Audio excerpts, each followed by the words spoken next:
La bataille des retraites est lancée. Elisabeth Borne a allumé la mèche hier. Son projet de réforme des retraites, qui doit être présenté en Conseil des ministres le 23 janvier, a déclenché, comme prévu, l'ire des syndicats et de l'opposition.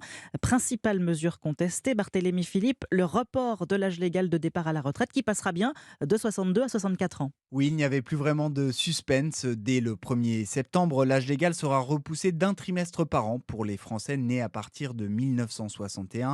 Objectif, atteindre la cible de 64 ans en 2030 après un premier cap à 63 ans et 3 mois en 2027.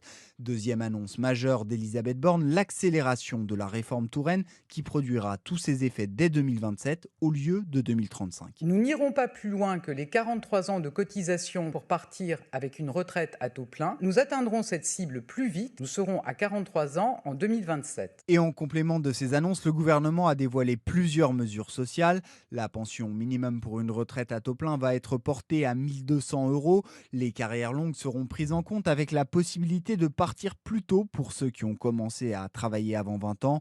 Même chose pour les métiers pénibles. Chaque année, 60 000 salariés supplémentaires bénéficieront d'un compte personnel de prévention qui facilite les départs anticipés ou les reconversions. Barthélémy Philippe du service économie d'Europe 1.